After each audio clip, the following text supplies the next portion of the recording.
So, hello people, and welcome back to what is probably a pretty special episode of the podcast. I am here today with Super Eyepatch Wolf. No Christian or Reedy, someone maybe a little more qualified to talk about anime. We could be getting ahead of ourselves with the special here. Let's just see how this goes.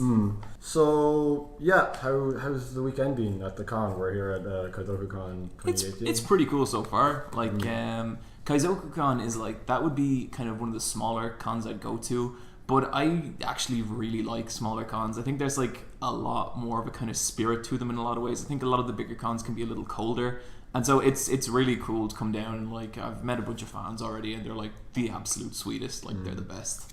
So yeah, I guess we'll just dive right in. I have a couple of questions. So, what show, manga, or other piece of media have you basically thought has gone underrated or underappreciated in the last couple of years? Something that you think deserves more love? So, are we talking ones that have just sort of flown under the radar, or are we talking ones that get a bad rap that I think are good? We can do both. We'll do both. We have time. Ones that have gone under the radar, I did a video on it a little while ago. I never feel like Kaiji Ultimate Survivor gets as much love as it deserves. That's the poker or gambling. Yeah, it's all about gambling, and I understand why, given the subject matter and the art style. But that is some of the best storytelling in anime. It's fucking brilliant. We're allowed to swear on this. Yeah.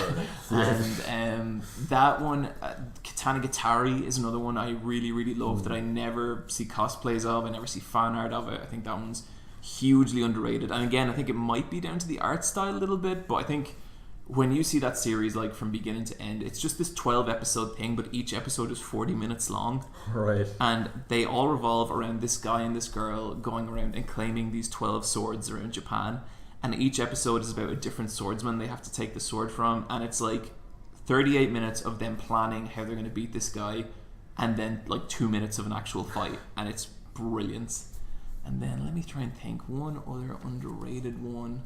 This is a kind of odd one. I never hear Shaman King talked about with great reverence.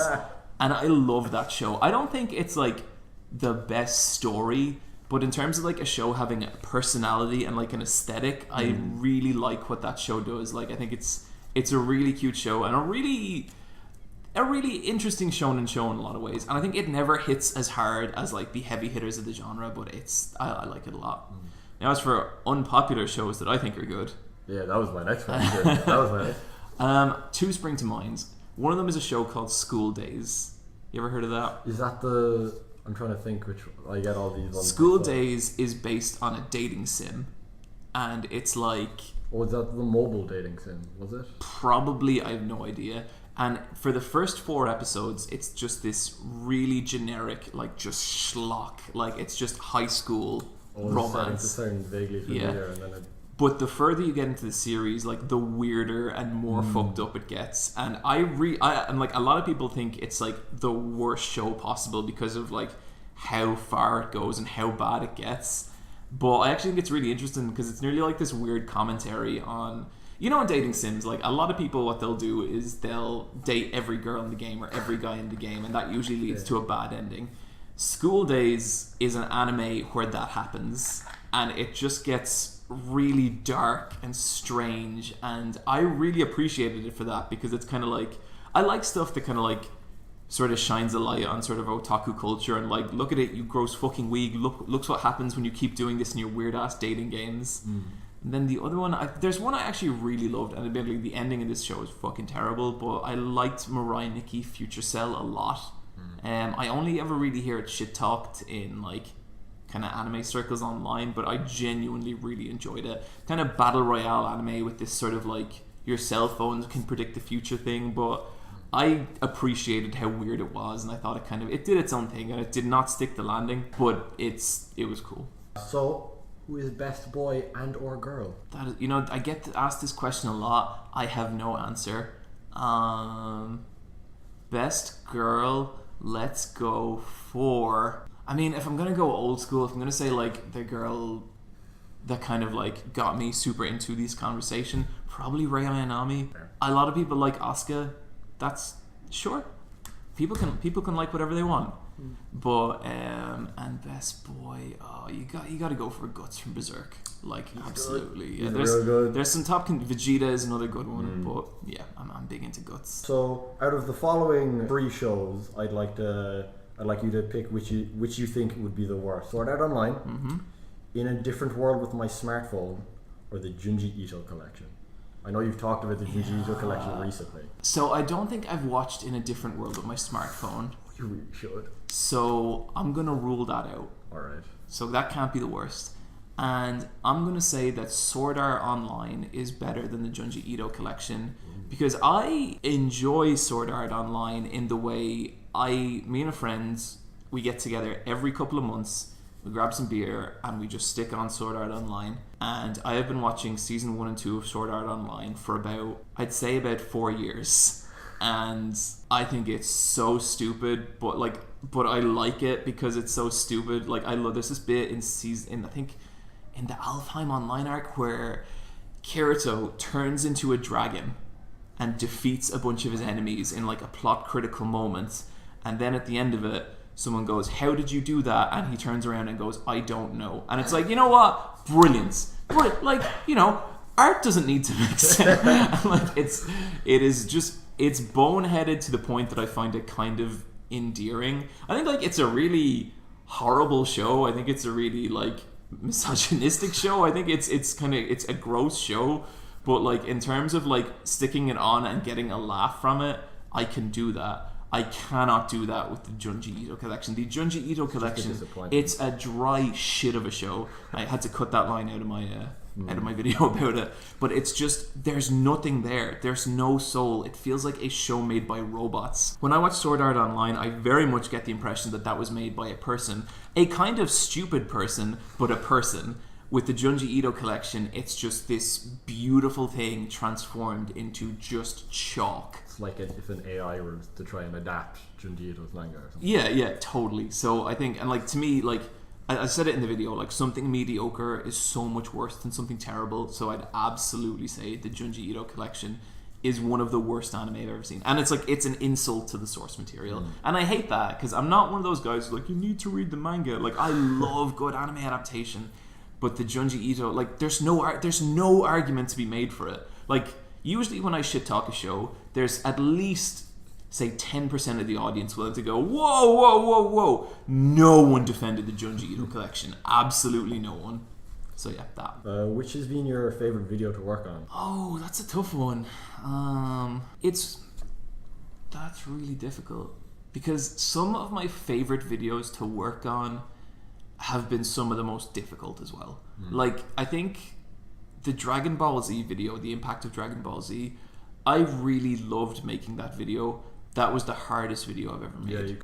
I can't tell you how many drafts that script went through, how many edits that edit went through. It kind of destroyed me, that video. Like, honestly, that is the most exhausted I've ever been after a video. But I really love how it turned out. It's not perfect. I think there's stuff in it that kind of like I could have done better, but I do think it was successful in communicating how I feel about that show, and that was really difficult because the show is such a big part of my life. But man, that was also really hard. There's actually a video I'm working on now that really have been having a great time working on it, and that should be out next week, and it's called Why Professional Wrestling is Fascinating. And that's a video I expect to get a lot of shit for. Like, I feel like the last couple of videos I've done, they've gone down very well. People have received them very well, and I like that, but I also like to rattle a cage every now and then. And making a video about why professional wrestling is art seems like a good way to do that. I could be wrong though, but I've seen, like, I was never really into wrestling, but it seems that it's a lot of people, online personalities anyway, are seeming to like almost come out as wrestling fans, like hidden fans. Like there are like Little Karibo, he runs a full-on wrestling parody show, or at least he did at one point, and Loading Ready Run have one or two different wrestling shows. So yeah. I think it might be. There's this weird underground crossover between like anime fans and wrestling fans, because like anime is just anime, like shonen anime, like that's just professional wrestling. The original idea for this wrestling video was going to be called the greatest shonen anime of all time, and the thumbnail was going to be like, you know, Gon, Naruto, like Ichigo, like just all like the greats of shonen anime, and like a sliver of like John Cena, and then you click on the video and it's like the greatest shonen anime of all time is professional wrestling, and then me talking about professional wrestling for 20 minutes. But I think people would attack me in the streets if I did that. So I'm like, I don't want to clickbait people either. Like I genuinely, it would bother me if I was to mislead my audience, even if it would be the greatest joke of all time, you know. And so I'm just going to be straight up and just be like, look, why professional wrestling is fascinating.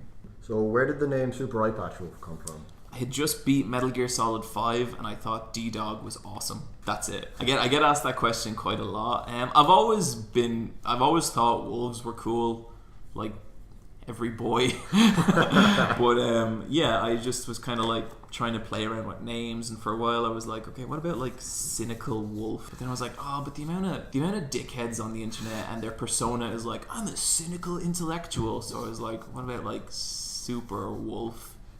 And I was like, that's not great. Like that. And then I was playing Metal Gear Solid and I was going around with D-Dog and I was like, D-Dog's so cool. Oh my god! You know, and that's kind of how it just kind of clicked, and then it stuck.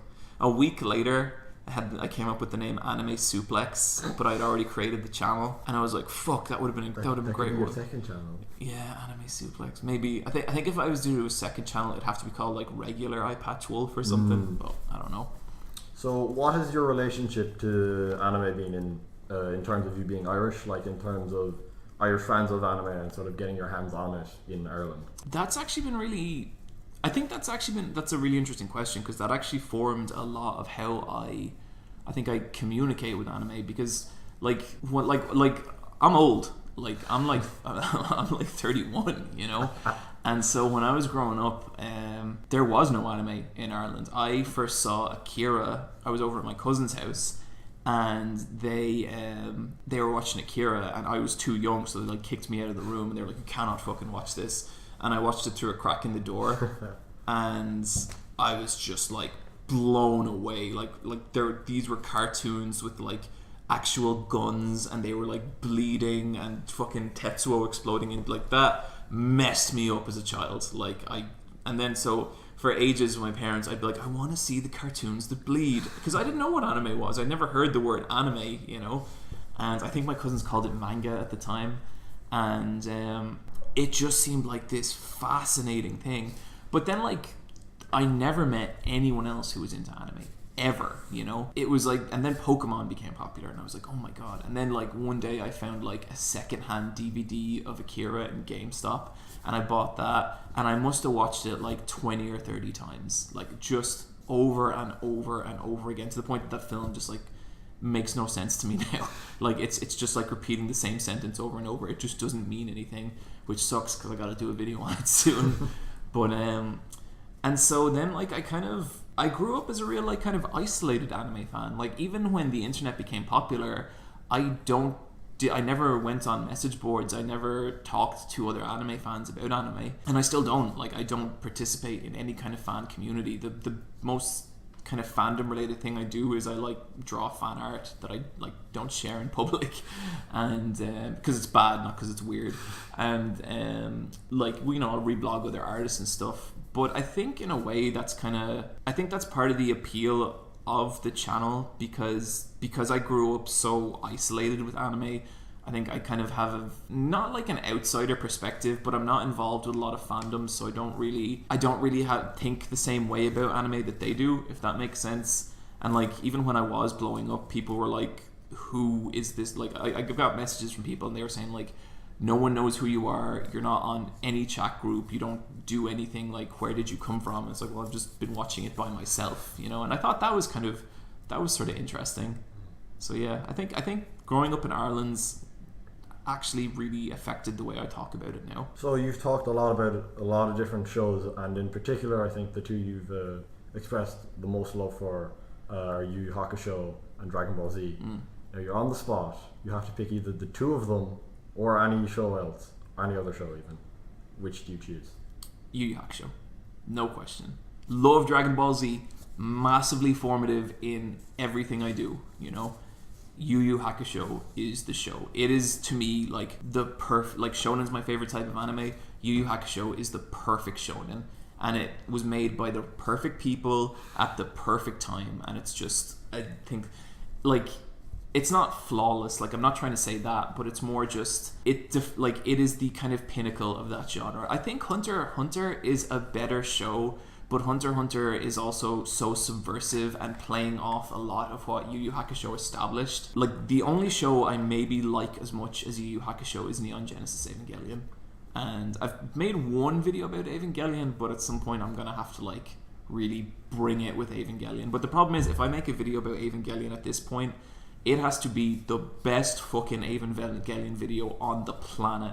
And, like, that was kind of my approach with the Dragon Ball Z video. I was like, okay, if I'm going to make a video about Dragon Ball Z, it has to be, at least to me, like, I'm not saying it's objectively the best video, but it's like, I have to make the video that is the fucking absolute best of what I can do. And, like, I think I did do that with the Dragon Ball Z video, but the thought of doing that with Evangelion, which has had every tiny portion of it just chopped and analyzed, that's such a big project that it's like, it's not even on my schedule. And I know the day is going to come where someone's going to say something, or I'm going to be rewatching an old episode of Evangelion, and it's going to come to me. Like, what I need to do to make that video real is going to hit me. But I'm definitely not ready for that yet. And I think in a lot of ways I'm still recovering from the Dragon Ball Z video. So, complete tangent on Evangelion there. Yu Yu Hakusho is fucking fantastic. It is, like, that and Evangelion are my very, very favorites. So you've become known for your videos on why you should watch or read blank. I was just curious, who do you feel the target demographic for those videos are? Because there are some spoilers in it. So do you think they're more for pre-established fans or new people coming in? I know you've done a video on the spoilers. They are... When I write those videos, I write them for people who have never seen the show. When I'm writing anime videos, I'm like, would my mom and my dad understand this? Like, that's genuinely the bar I have. And if they don't understand it, I'm not doing it right. Now, that said, I understand a lot of people who enjoy those videos are people who have already seen the show and want their opinion affirmed. And I feel mostly fine about that. Like, because I know then that if I do a good job of conveying why a show is good, they're going to send that video on to their friends. And I think that's a big part of why the channel blew up, because people who are already in the know, people who know Kaiji is good, people who know, Yu Yu Hakusho is good, and they've been nagging their friends about it for years, they have this concentrated 20-minute burst just to be like, okay, here you go. As for the spoilers thing, these videos are also for people who do not have an excess of free time. Which might sound ridiculous considering some of those videos are like 30-40 minutes long, but the way I look at it is like, I'm a very busy person. I have I have my main job, which takes up a huge amount of time. I also have to make time to actually consume more media so I can keep making videos and stuff like that. I have a podcast, I have a group of friends I really care about, I have my partner, and like, when I want a recommendation, I don't want people tiptoeing around bullshit and being like, trust me on this one, because like, I want to be convinced, and I want to be convinced thoroughly, and I do not give a shit about getting spoiled about stuff. Like, if there's a big plot twist, I'd rather not know it, but if the plot twist is what it takes to make me interested in something, I'd rather know it. And that's my attitude with the videos. And I kind of feel like I don't mean to ruin shows on people, but I also don't feel like that's what I do either. Like, I think if it gives stuff away, that's fine. And I find a lot of people who get kind of angry about the spoilers, they're people who have already seen the show and they're worried that I'll spoil it for their friends. I think that's kind of a backwards way of looking at it as well. Like, I think like that's people want to do this thing where they want their first experience with a show to be the same as their friends and the people they recommend it to. And I get it, but I also think like there is so much media out there now, and to talk about it in depth, to really solidly recommend something over another, you really need to like actually explain to people why it's good. And sometimes to do that, you need to talk about episode 100. And then whatever you say about episode 100, that is going to inform them about episodes 1 to 99, no matter how careful you are. Because, like, you're showing this character. This character very clearly does not die till episode 100, you know what I mean? Or maybe they die and come back to life. And so it's kind of a necessary evil in a lot of ways. So it's been pretty big news in the last year that there's been a huge crackdown on like copyright infringement and videos that YouTube doesn't deem advertiser friendly. Has this affected you to a huge extent, and what do you think needs to be done in order to kind of fix it? So this is tricky because I started making videos just as this kicked in. And I remember like the first month of ad revenue for me, I looked at it and I was like, I'm going to make that fucking much from ad revenue. Like, I couldn't believe it. And then it kicked in, and then my ad revenue like halved. But that was kind of okay because I never got used to the large amounts, you know. And now that I'm getting like, you know, quadruple or 5 times the views I was getting back then, I make a little bit more than I used to make. But if the old ad revenue scheme was in place, I can't imagine how much money I'd be making. But that said as well, like, it's always been a point with my channel that I always wanted to be protected from. I wanted to try and protect myself from as many external factors as I could. So my main source of income is Patreon and not ads. And I really like it that way. Like, that's why I don't do sponsorships. That's why I don't do anything like that. So I don't think I've actually been as affected by that as a lot of people. And on top of that as well, YouTube seems pretty cool with most of my stuff. I've only had 1 or 2 videos demonetized, which is really good because I have friends who have had their entire libraries demonetized. And a lot of the value for me doesn't really come from how many views the videos get, but how strongly it resonates with people. Like, I've put out videos and I'll wake up and like maybe in the first month I'll get, say, 200,000 views, which, like, not to sound like a dickhead, isn't that much for me. But because the 200,000 people who watched it really enjoyed it, I'll see a huge amount of new patrons, see a huge amount of donation, and that's kind of more the angle I take from it. So even if YouTube were to crack down harder on me, it wouldn't be as fun. I wouldn't have as much fuck off money, but it wouldn't affect me quite as badly. Following on from that, do you think YouTube is like a sustainable platform going forward? Like, some people, Digibro in particular, seem to think that another platform or a more direct form of content, getting content to your audience, is going to become popularized in the next coming years. I would say we are still like in the early days of this stuff, and it's very difficult to say what is going to come. As for YouTube, that is difficult because right now YouTube is so much bigger than a platform. YouTube is bigger than TV. Like, when I see the viewing figures of like even like RTE and stuff, I get more views than RTE. You know, like that is how like some shithead in Ireland making anime videos is getting more views than like the fucking Croke Park final. You know, the Croke Park final. I don't pay attention to sports. It must be a pretty nice video. Yeah. It's not really a source of pride for me as much as it is just like the way things are now. You know, and so for something to compete with YouTube, it also is going to need to solve every problem that YouTube is facing. Like, as much as people criticize YouTube, like VidMe, you know that trash fire, absolute garbage. Like, that's where the neo-Nazis go when they get kicked off YouTube. And they haven't, like, you go to the front of VidMe and it's like you know, people getting the shit beaten out of them, like really heinous stuff, because they don't have the stuff to monetize. They don't have the stuff to control what goes on their front page. They don't have the staff. And the same way YouTube has the same problem, but they have worked harder at it. It's not a perfect platform at all, but every problem they face is going to be faced by anyone getting into video platforms, you know. So maybe YouTube will solve those problems, maybe something else will come along that will. It's very difficult to say, though. Last question, it's the one that I'd been most interested to ask you personally. So recently there was the Anime Awards, and there were a lot of great series nominated, and a lot of series won different awards, but My Hero Academia Season 2 kind of stood out. It won 7 of the 17 awards in total, which is 41% of the entire award show.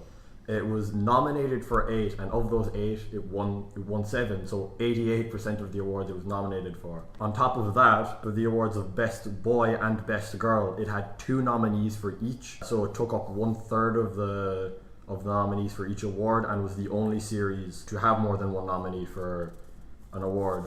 Granted, the second season had over 500,000 registered viewers on my anime list, but I'm just curious, do you think that it kind of deserved to win that many awards, or do you think something needs to be done in the future if there was another award ceremony next year, or does it really matter at all? Short answer, it doesn't matter. Like, award shows, they're a spectacle. They don't, to me, really mean a whole lot. So for My Hero Academia, like, that is the anime right now. Like, it's a massively popular anime. Is it like the best anime out there? Well, like, you know, it depends to you ask. To me, absolutely not. Like, we're in the golden period of a shonen anime. We're experiencing what it's like when a shonen period is in that beautiful first 100, 150 episodes. Every shonen anime is incredible at this point because the formula is established. Like, it is working. It's like the story hasn't developed quite enough that, you know, it's running up against its own limitation. Like, that's one thing I think really irks me about the way people talk about My Hero Academia. There's a lot of talk like, oh, My Hero Academia has actually solved a lot of the problems with shonen anime. And like, as someone who has watched far too much shonen anime, it really hasn't. We're just in that period where all the potential is there, but whether it can be fulfilled is something completely different. And so for that reason, I think like it is massively popular, and that's not to take away from the people who really enjoy it. It's just my feelings on it. But when you have a show that popular that's resonating so hard, and like when you think about it, like, we live in the age of superheroes, so of course an anime about superheroes was going to do so well. On top of that, you have like Bones, who are just incredible. You know, it is Bones who do that, right? I'm pretty sure, yeah. Fuck, I hope I'm not wrong about that.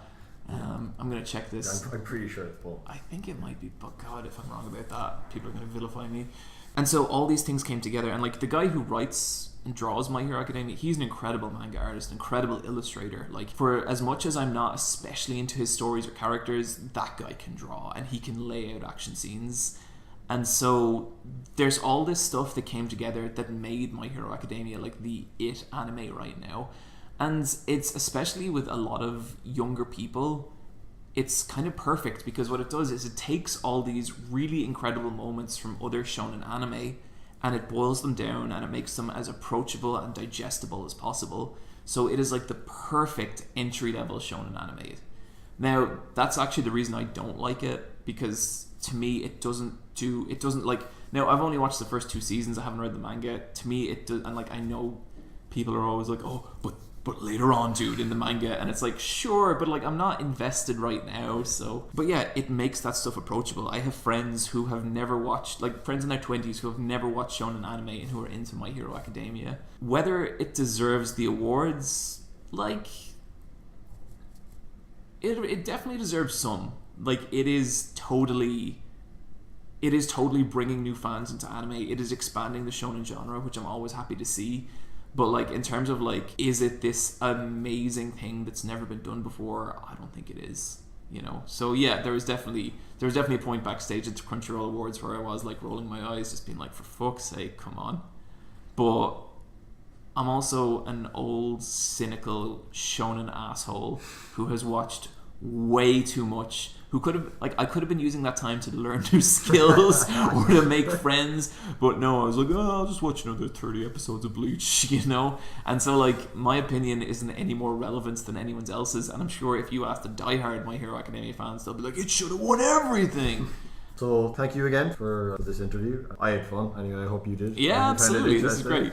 Yeah, so anyone listening, hopefully this gets maybe a bit more traction. Do the usual thing, subscribe. We'll be back with more regular podcasts next week. See you then.